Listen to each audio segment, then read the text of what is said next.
Today we're going to be talking a little bit about starting a dream basically in the middle of not a convenient time. And she said, okay, let's just do a biopsy. And the biopsy came out as the last stage of the worst stage from 1 to 7. It came out of 7 and thyroid cancer. And it was a big shock. What has been the journey over the last 4 years, and what was kind of, not maybe the reason for the delay, but what over the last 4 years from when God giving you the idea to actually starting it, what has the journey been like? My faith was shaped through ups and downs, I would say. And I've had some quite impactful moments in my adult life. Sometimes in these really challenging times, they can become like a bit of an anchor point where we mature a little bit because God's kind enough to show himself to us or speak to us. Hi, and welcome to another episode of the Magnify Conversations. My name's Ruth, and I'm the founder of Magnify, and I'm so honoured to have you as part of our community. And my name's Rachel, and I'm one of the hosts of this show, and it's a pleasure to welcome you to another episode. If you're new to Magnify, we're a platform and global community focused on equipping ambitious women of faith. We do this through our print magazine, through our events, and through this podcast. So before you continue watching this video, we have a favour to ask.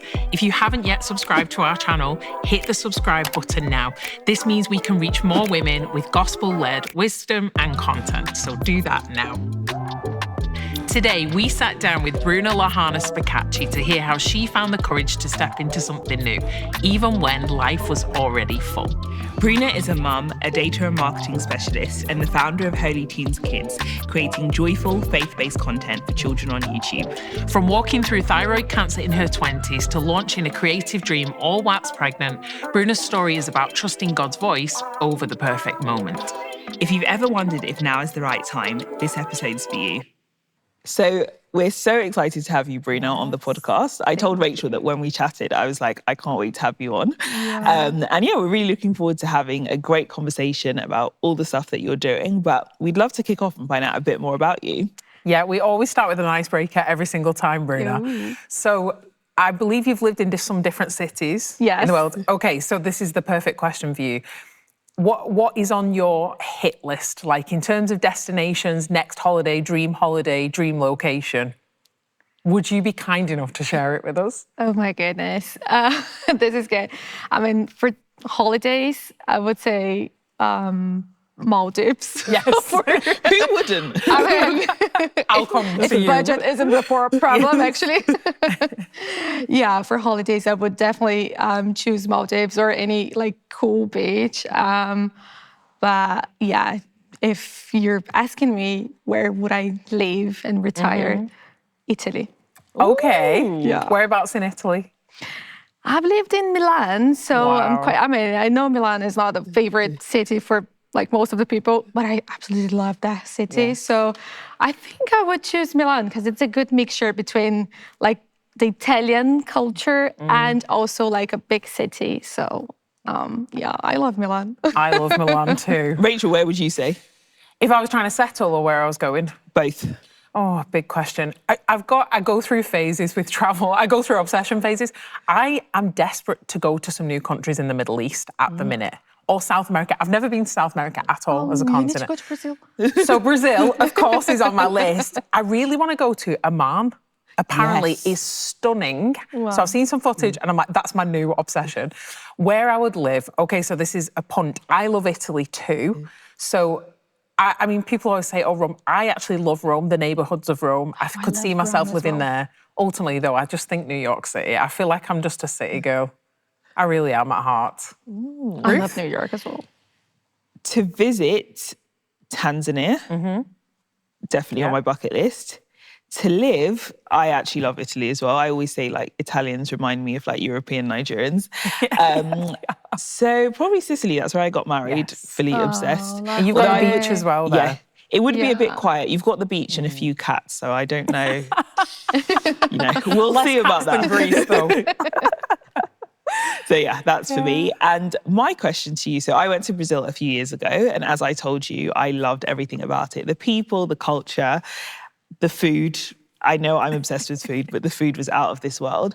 So what is your favourite Brazilian dish? Ooh, barbecue. Definitely barbecue. Yeah. That's what I miss the most, actually. Wow. Yeah, I love Brazilian barbecue. Every time we have sun in the city, we just need to organize a barbecue. Need sun, though? I have some really good Brazilian friends that constantly, I mean, they live in the UK now. They are barbecuing like under a shelter in the rain, you know, like all the salads and all and I'm here for it. It's the best steak. The most well-seasoned steak on a barbecue. It is. I mean, I'm Brazilian, so biased. Yeah. But yeah, it is the best thing, actually. Yeah. Picanha, come on. Oh my goodness. I'm watering my mouth right now. Yeah, you've got to be Rachel, true to that would be your dream. Rachel is all about seasoned food. Yes, I'm about seasoned food. So Brazilians are my friends. So, I mean, today we're going to be talking a little bit about starting a dream basically in the middle of like, not a convenient time. Uncertainty? Yeah, real uncertainty. And so, but it'd just be good to hear a little bit from you, Bruna, just about your early years and your upbringing, maybe some of the things that have shaped your life to like where you are now. Yeah. Maybe some of the influences, maybe from family, parents, people that have been in your world. So, it's funny because when you mentioned my biggest inspiration is actually my mom. She's my role model. She's absolutely stunning. But it's funny to think about that because my whole family they are very, very traditional in terms of they have like regular jobs and they don't really take risks and they're not really into the let's just step out of the comfort zone. And the person who actually inspired me the most to go out of my comfort zone and actually just go on, be bold, listen to God, listen to what you have in your heart is actually my husband. He's the execution like part of me. Because I'm the planning girl. I'm like strategy and I'm always good to plan, but I'm not really good to execute stuff. And that's where my husband comes. He's really good at just, come on, let's do it. Let's invest whatever we need. If you need help, I'm here for you. So I think he would be my biggest inspiration in terms of like career and dreams and everything. But in terms of faith, that's my mom. Yeah. Wow. She's a woman of faith. Yeah, that's amazing. And I was going to ask about that. Did you grow up as a Christian? Would you say that you're always a Christian? What's kind of been your faith story? So I grew up in a Christian home, but I was the rebel fun child actually. Until like in my teenager phase and youth, I wasn't really into the church, even though I had to go because my parents were very like strict on the rules. You need to go, and I do agree with them now. But back at that time, I didn't want to. I was just like, I want you to leave my teenager phase and youth. And I mean, I wasn't a really good child then. But then, with 30 years old was actually when I actually had a massive encounter with God. Wow. And that's when I would say I got really into my faith. So it's not that before I wasn't a Christian, I was, but I kind of like knew my parents' God. And with 30 years old, I actually knew who is my God. Wow. You told me about certain defining moments in your adulthood that have really like shaped who you are and just like how you see the world. I'd love to hear, more about that. My faith was shaped through ups and downs, I would say. And I've had some quite impactful moments in my adult life, as you said. And I think the first one started with a thyroid cancer that I've had in 2016. I was only 26 years old. And back at that time, I wasn't that into like church and everything, even though I grew up in a Christian house. But it was just like, I was living my youth, even though I was married, but I didn't have kids and everything. And I wasn't the kind of person that would expect to have cancer because I was young, living a healthy life, going to the gym. I did have time back at that time.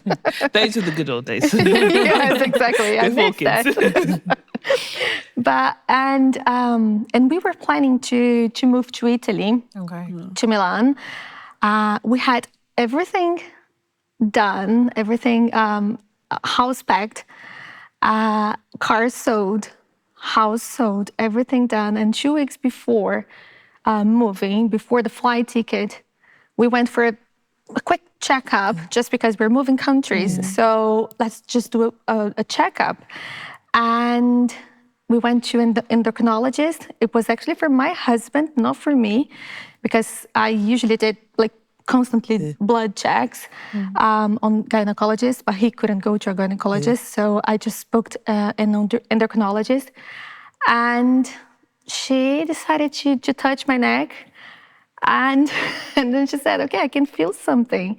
Let's just do a ultrasound. And we did an ultrasound. We found like a big nodule, a big thing inside. And she said, okay, let's just do a biopsy. And the biopsy came out as the last stage of like the worst stage, from 1 to 7. It came out of 7, and thyroid cancer.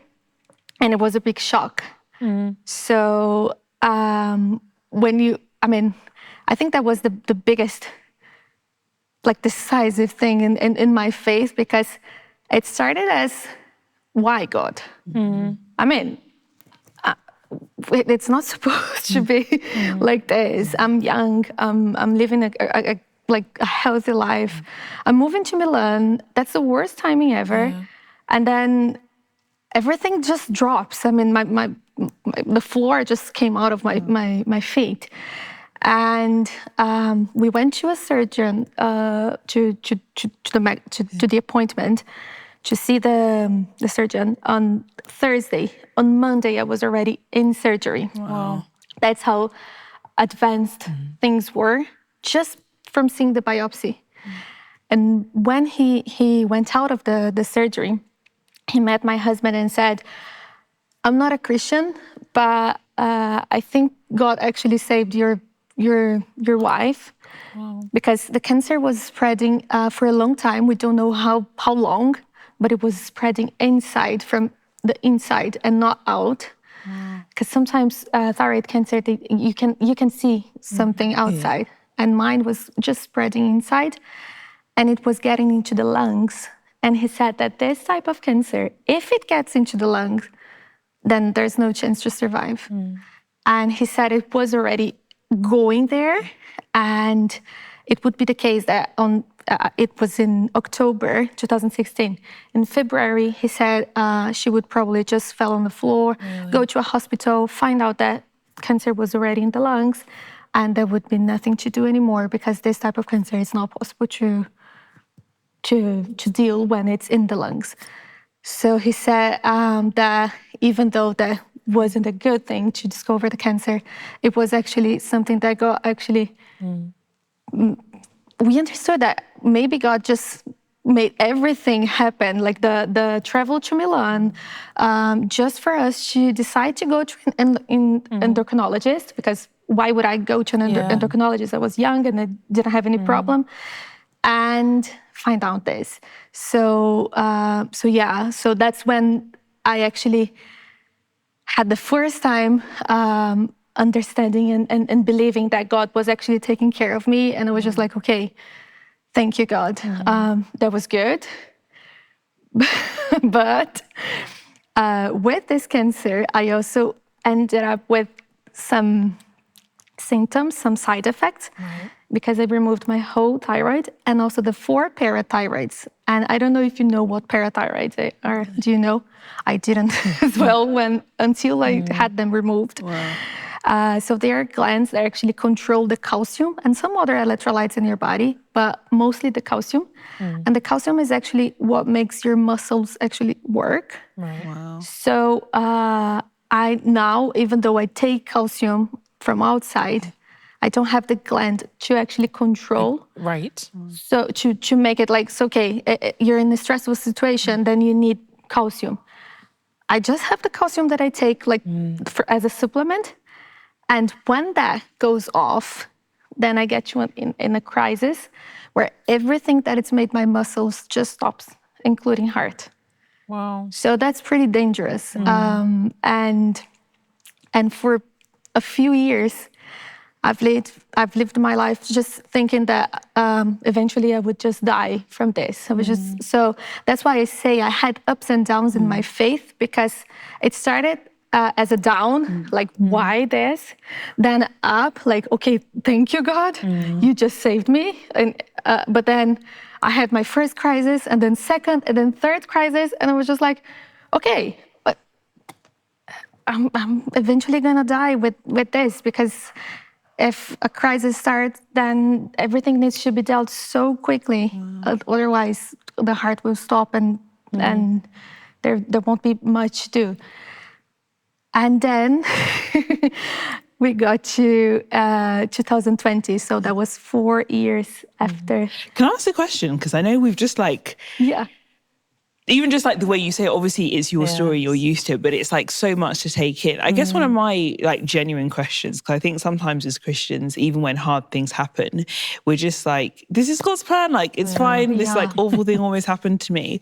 But how do you like deal on a day-to-day basis with that tension of being grateful that God saved your life, but also the tension of knowing that you like, obviously for all of us it's the same, but like staying alive and like your health is in God's hands. How do you like, does my question make sense? Like how do you deal on a day-to-day basis with that reality and tension of like being in the moment, living your life, whilst also being aware of the reality of health? Exactly. Yeah. I think that was the struggle of the ups and downs. Of I know that God is in control of my life. I know He's taking care.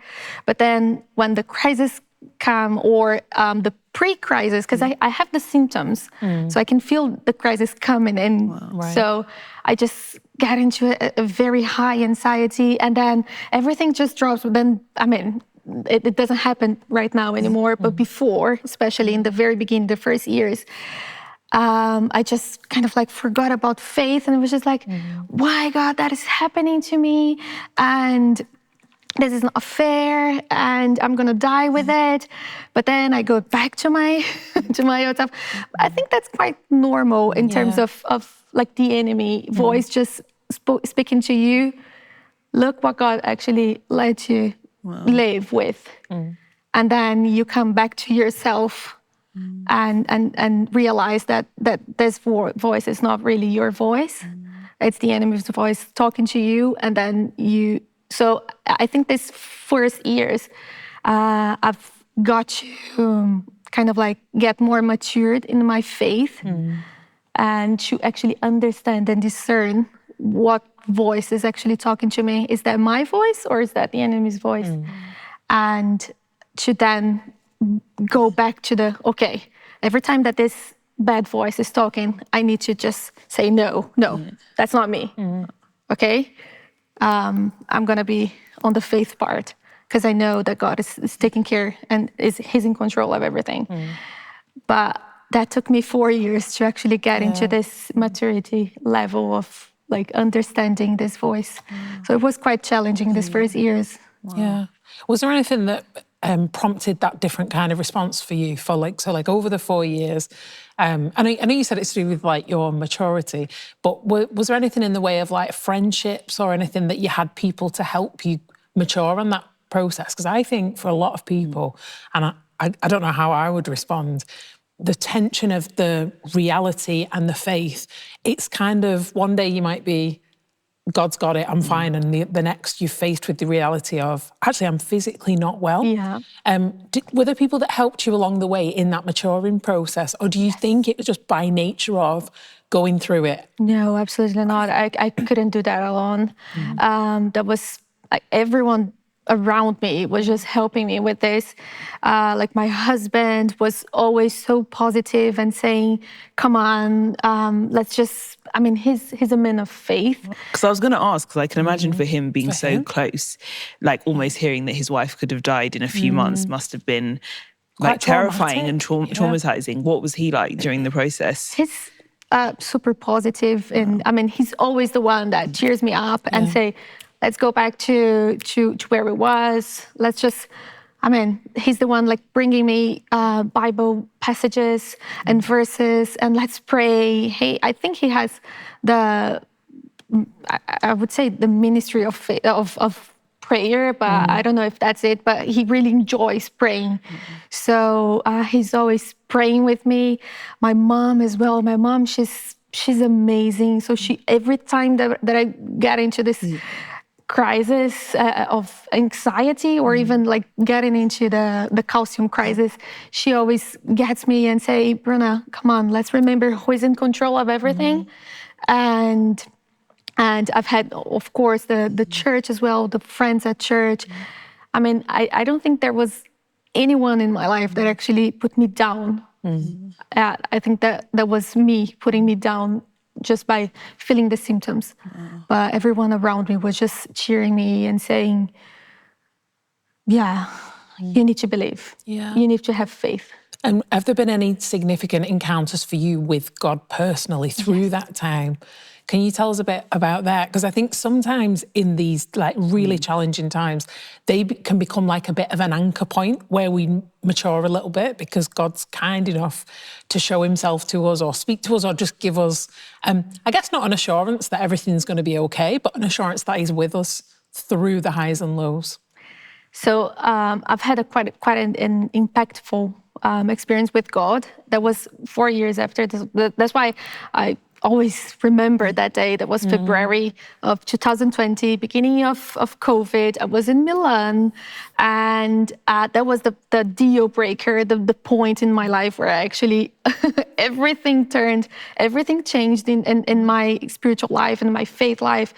That's when I actually met my God. Because before I had faith, but then I was still just building my faith on my mother's faith, my dad's faith, on my church's faith, and not mine. So in 2020, it was beginning of COVID, and one day I just lay down and I started having symptoms of fever, like very high fever. I was shaking so much. And I was shaking so much that my bed was also shaking with it. And my husband, he got very terrified with the situation. And he asked me, honey, what's going on? And I couldn't answer. I couldn't say anything. I couldn't move. I was just shaking with, symptoms of fever. I was feeling very weak. And that was outside. Inside, I was actually having an experience that it wasn't a vision, it wasn't a dream, because I could kind of go on and off. When I was with my eyes open, I could see me in my room, I could see my husband beside me, I could see my phone right beside me. But when I closed my eyes, I was in this spiritual situation where it began with just a dark room, and I was watching Big Brother Brazil. I know, it's so of all things. And I was watching a party, and the party was everything that happens in party, like alcohol, sensuality, and fights. And my body hurted so much that I felt I could die from it. Everything hurted, and I understood that what I was watching was making me feel so bad and so hurt. So I was just saying, stop, make it stop, make it stop. I couldn't say anything just in this dimension, I would say. I was saying this, but outside, I couldn't say anything. And by the way, outside, my husband was checking my temperature because he could see that I was shaking. And temperature was 36 degrees. Right. So normal basal body temperature. And he was super confused. And the only thing I could tell him was pray. Just this. I said, pray. And then That's it. And then, and in this situation, I got the urge to wee. And then I opened my eyes and I said, okay, I need to wee. I said, no, I understood, okay, I need to wee. But I couldn't go. So every time I stand up to go to the toilet, it was like 5 steps away from my bed. It wasn't that long. But every time I stood up, I felt I was going to faint, so I had to go back. And I tried that several times. My husband saw that I was trying and struggling to go, so he just held me and got me to the loo. And then when I got there, the urge was so intense, but then it was just drops. And even he said, like, all this for nothing. It doesn't make any sense, but I couldn't answer anything. So we went back to bed. He put me back to bed. And back I was to the same situation, same party. And I understood that was something spiritual happening. So I started, like, not singing worship. I started screaming a worship letter, just screaming. And the curtain started, because I was seeing kind of like a theater. The curtain started like closing slowly, but it was still open. I was still seeing that party. And then I could hear like a very, very low voice among the very loud music that was happening. Something's telling me, with spiritual fights, you need to use spiritual weapons. Wow. And then I said, like, what is this spiritual weapon? And the voice said, very low, very calm voice, you need to pray in tongues. And I was a person that actually didn't believe in praying in tongues. And I not only didn't believe, but I would also criticize that. And I thought people just made that up. So it was something that made me so ashamed to hear that and say, like, okay, maybe that's actually a thing. And I said, I cannot do this. And the voice said, yes, you can. Just open your mouth. And then I started saying something that I don't know what I was saying. I couldn't do that again, like the way I did. And the curtain finally closed. Wow. And I could hear the most peaceful silence of my whole life. That was so good. But I was still feeling very, very bad in my body. And then I saw myself in a very dark room. I could see I was sitting and I could feel a presence of someone beside me. I couldn't see this person, but I could feel the presence. And this person beside me started talking to me. Hi. So I'm God, and I want to tell you what's happening. So it's like he was just putting a baby on his lap and saying, I'm going to explain to you what's happening. So what you were seeing was a representation of the world that you were letting get into your life and into your house. And the urge you had to wee was actually the urge that I need you to let this go. Wow. And that's why it was so painful for you and so hard for you to actually go. And when you went, nothing went out. But I'm here with you, and I need you to go again. And I need you to let this off. And then I opened my eyes, and I was still very weak. I still didn't have strength to go, but I could feel the presence of thousands of angels in my room. So I just stood up and I did this with my arms, like 2 sides, and I could feel the angels just bringing me to the toilet. And then I did like the massive wee. Sorry for the weird part. Lots of wee in this episode. Crazy. Wow. And it was good, but then I was back to the experience, and then I was back to the presence of God. And he started saying that, yeah, I need you for something. I need you for something special. And I have a ministry for you. And don't ask me why, but I wasn't the kind of person that, like everyone in the Bible who sees God, just take off the shoes, make the reverence. I started just discussing with God why. I don't know, but I started like discussing with God. Why me? Yeah, I just said, God, no, I think you got the wrong person. I mean, I'm not this person you're looking for. And then he said, no, I don't choose the likely people. I choose the unlikely sometimes. And I said, like, I'm the person who usually, in my teenager ages, I sat in the back of the church just chatting, or stayed in the bathroom chatting.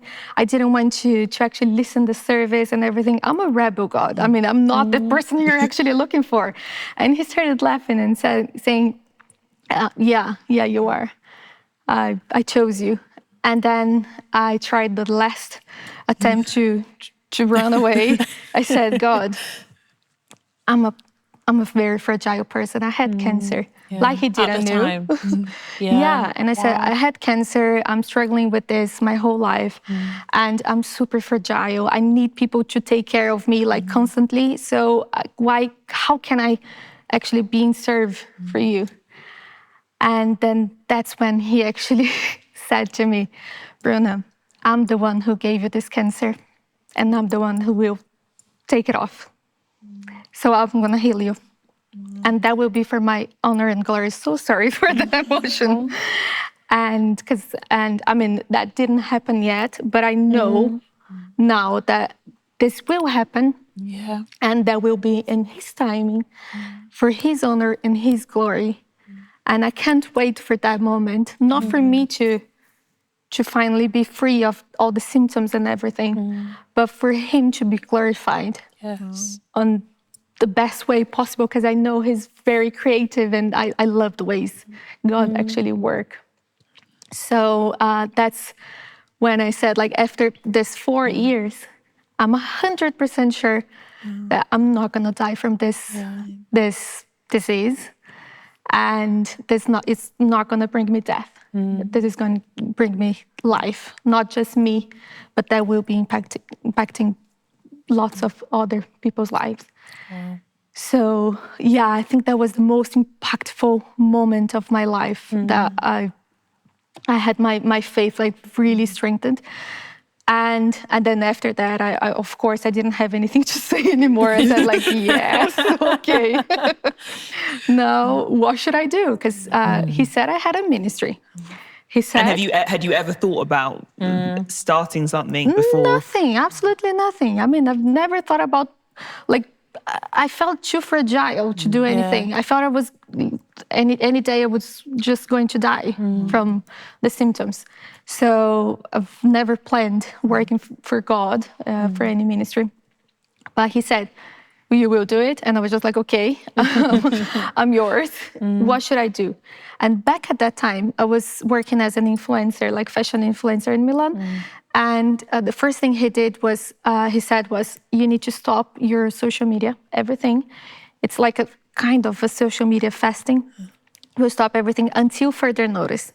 He said like this. How did you feel about that? Yeah, because I was going to ask. Since that was literally your life and your livelihood at the time. I was speaking with God. He already told me he was going to heal me from my cancer. So you're like, no more social media. I was just like, this is nothing. I kind of like felt a little bit relieved as well, I think, because I don't know, it was the beginning of COVID as well. And I don't know, I just wanted this kind of like start over. And he said, first, drop off social media until I said, until further notice. So I will tell you when to go back. Second, you will start reading a book. And then he showed me on this, he showed me a vision of my room and where the book was. So there was the book, God, Where Are You? From for John Bevere. Okay. And third, when you finish the experience, I need you to record this so you don't forget. Wow. And that was all. And then he kind of like drop off, bye-bye. Phone went down. Yeah, Gone. Exactly. Wow. And, and one interesting thing, when I was in this conversation with God, in the very beginning, I asked, if you're saying you're God, then why can't I see you? And then he said, daughter, the pain you're feeling in your body is just because you're beside me. My presence is too much for your human body. So I love you too much to let you see me. If you see me, you're gonna die. And it's important to say this because when I woke up from when he hung up the phone and I woke up, I was feeling so good and I wasn't shaking anymore. Everything was back to normal. I was back to myself. And I started like talking. I was back with my movements, started talking to my husband. That was 4 o'clock in the morning. That was 4 hours of, from the very beginning. So that's how long this sort of experience? It took 4 hours. Wow. And I woke up, started talking to my husband. He was only praying the whole time. It was like 4 hours of praying. And he was constantly checking my temperature. And when he actually checked this temperature this time, I was with 42 or 43 degrees. And he got panicked. It was just like, how are you alive? I mean, that's too much. And I said, like, don't worry. This is literally the fire of God inside of me because I'm feeling great. Don't worry. And then I started talking and telling him everything. Then I went to recording everything. And that was amazing. And so, yeah, I mean, that was definitely the highest point of my faith and definitely the deal breaker of my life when I actually met my God. So Bruna, that obviously is a life-altering experience, and you'd obviously grown up in the church. You know, your mum made you go. That was the good thing to do. But you said that God was like your mum's God, or it was church's God, or somebody else's God. And then through this experience, this was you actually experiencing God for yourself. And it's obviously been a complete shift from the ebb and flow of feeling the pain of your diagnosis to then trying to trust God a little bit, the reality versus faith. How did it actually prompt a response in you day to day? Like, how did that impact your life from that moment onwards? I was a completely different person. I mean, you wouldn't believe it's the same Bruna, but before 2020 and after 2020, it was just like me thirsty of God. So everything I did, I was just like, okay, first I need to hear God's voice and then let's move forward. So it was hands-on on God, the Bible, and just all my strength would come from this God that I met. But the thing was, I also wanted to have that experience more. Right. And I didn't have. So that was the first and only time. But that's okay. I can still, it's wonderful to hear the Holy Spirit's voice and discern that. Amazing. So one of the things I'm always most excited about is anyone starting something. And obviously God gave you had that experience in 2020 and you recently, congratulations, launched Holy Teens Kids.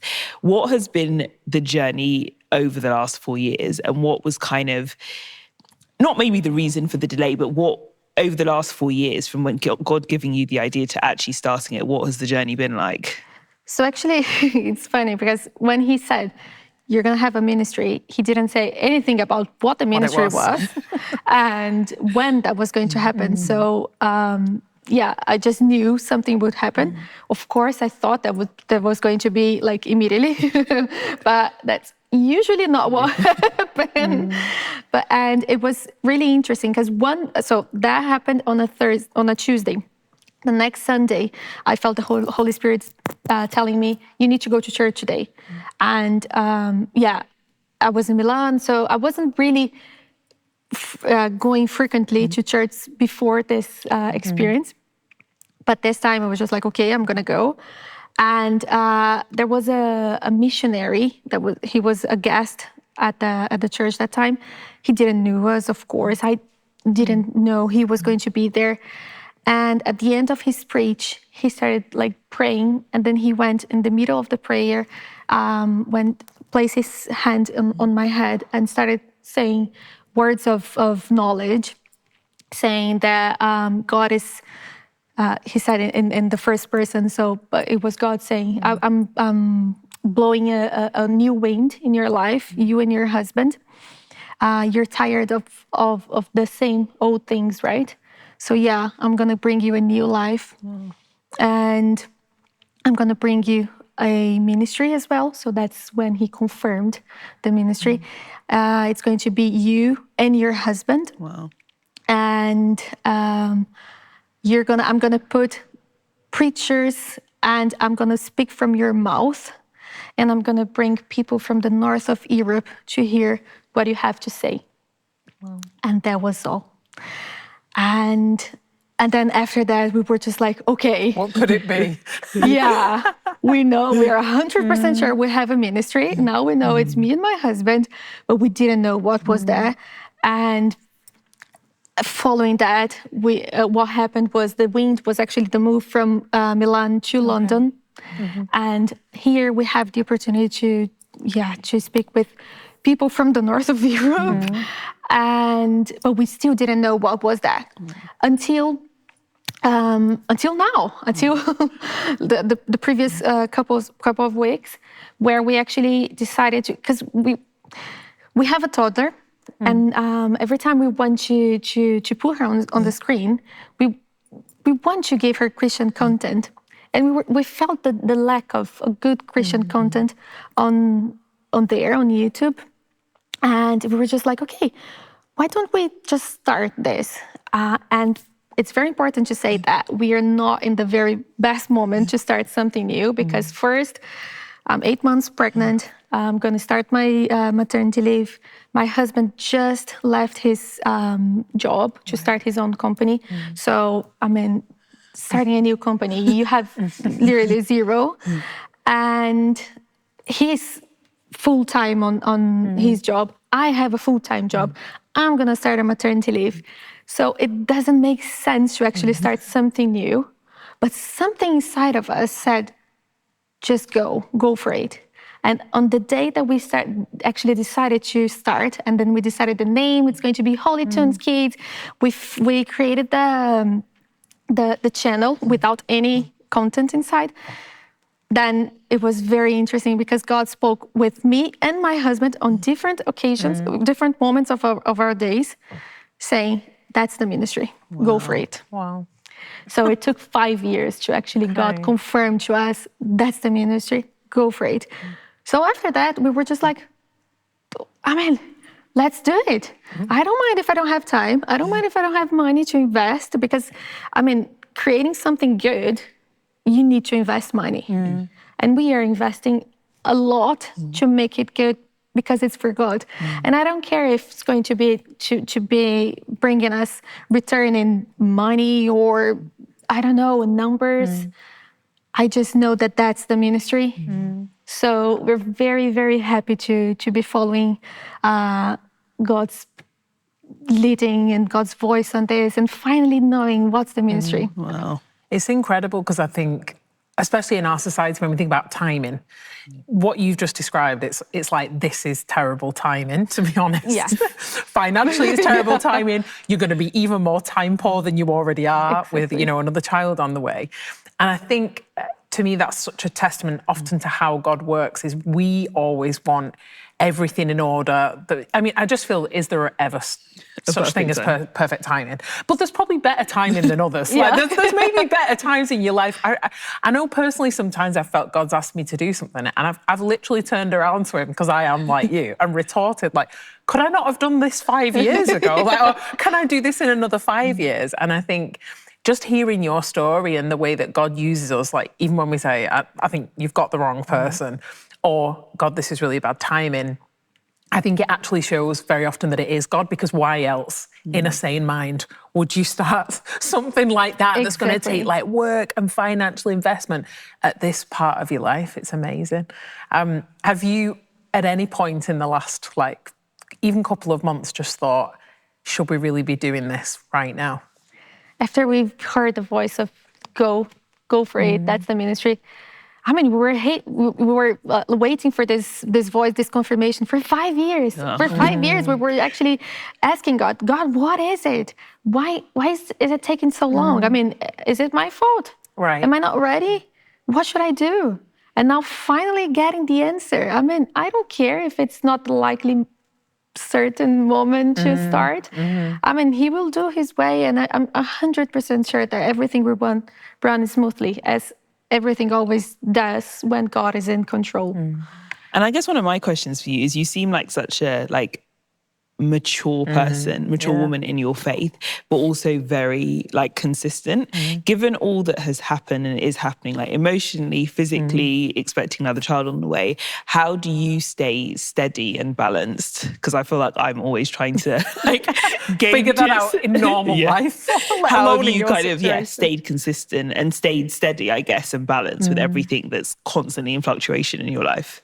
You know, a good a prayer that we have between me and my husband that we always do like for years already, and it's been so good to ask this kind of prayer to God. The prayer is, God, what do you want me to want? So basically that's it. Then I don't have the pressure for me to be choosing the wrong choices, because sometimes in life we just have like 10 paths. And it doesn't mean, I mean, God gave us free will to choose between choices. And if you have 10 paths, it doesn't mean that if you choose A, B, or C, then you're going to ruin your life because God really wants you to have D, have chosen D. No, but I'm 100% sure that what He would choose for me will be 100% better than what I would choose. So it doesn't matter if, so that was really good for us to be making this kind of prayer. The prayer is, what do you want me to want? And God, give me a menu with only one option. I don't want a menu full of options because I'm terrible at choosing, and I am really. I hate menus. I'm terrible at choosing. And I wish all the menus would have only one option, and that would be the best one. But having the menu with one option, and that option being God's option, that gives you peace of heart that even though this path will put you in challenges, because God, Jesus already said, and I think, I don't remember the passage, but he said that you will face challenges, but stay with me because I overcame this world. I'm not saying it on the right words in English because I didn't remember that verse in English. I remember that. I memorized that in Portuguese, but you got which one. We know what you mean. Yeah. So, I mean, we will face challenges, but if you're in the right path, and if you take out the pressure on you that I haven't chosen this, that was God that chose that for me. And that happens with, so every time we do this kind of prayer, we can see the circumstances actually happening, that door A closes, door B closes, door C closes, all the other doors closes, and then there's only door D there open. So we know that that's God's way for us. So I think that helped a lot for us to actually be like having a balanced life and being okay with the challenges. That is like one of my biggest takeaways in this conversation. Yes. Yeah, I'm going to be praying that prayer. It absolutely is. Yeah.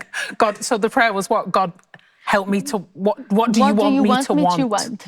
I'm a bit scared of praying. I'm scared. But I think it obviously yields like a sense of this is not really just about me and not really just about what I want. But then equally, it's like you said, if God loves us and He's for us, then the plan He's got for us is going to be way better than anything we could dream up for ourselves as well.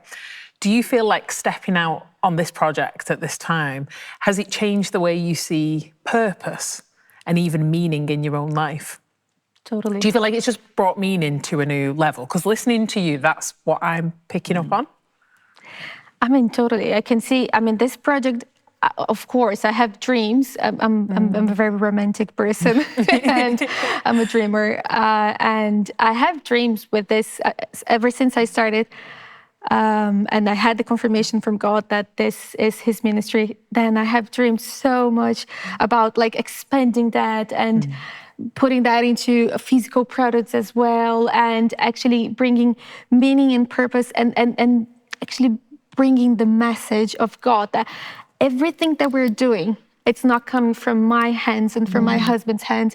Everything is coming from God because He's the one putting what He wants the children and the parents and the adults.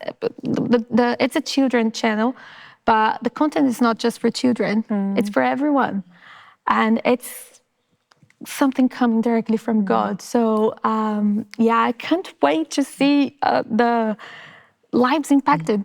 So if it's just one child that it's impacted from this, then I felt already served the purpose. But I honestly think that will be amazing. I mean, the results out of it, because God doesn't do anything wrong. So obviously, everyone is going to go and subscribe to Holy Teens Kids, especially if you've got kids.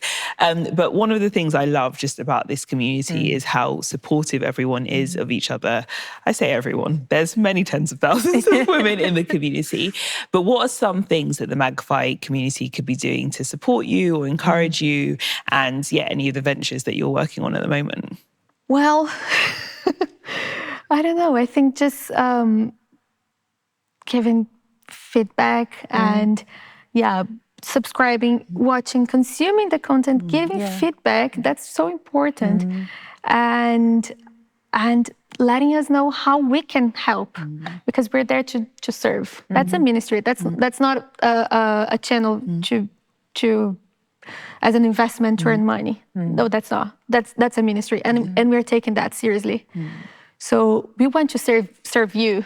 We want you to tell us what's lacking, what do you want, what do your children actually feel that it's missing? Does that impact your children in which way? That would be amazing, just to know and have this. That this would be the best support ever, to understand and acknowledge the purpose. Yeah. Well, we'll certainly be subscribing, won't we, Ruth? But thank you so much, Bruna. This has been... Oh, thank you so much. It's been incredible to hear your story, but I think just your vulnerability, your authenticity, and then just the wisdom that you've gained through just this amazing experience you've had with God and saying yes to the dream that He's put before you as well. So this has been incredible for us. We know this will be amazing for our community. So thank you so much. Thank you so much, guys. Thank you, Ruth. Thank you, Rachel. Thank you for joining us for this conversation. We hope you feel as enlightened as we do. We never want to take it for granted that we get to gather together online to encourage and inspire each other to put our best foot forward in our careers, finances, and relationships, all while being grounded in our faith. If you haven't already, subscribe to our channel and be the first to get notified when a new installment of the Magnify conversation drops. We know so many of our audience have a story to share. If you want a shot at joining us as a guest for a future episode, get in touch with Team Magnify by heading to Magnify Collective and filling out our contact form. And if you're a brand who would like to sponsor our upcoming seasons, whether that's in the UK or internationally, get in touch with us at info@magnifycollective.com to connect. We'll see you soon for another episode of the Magnify Conversations. From all our team and crew, have a wonderful week.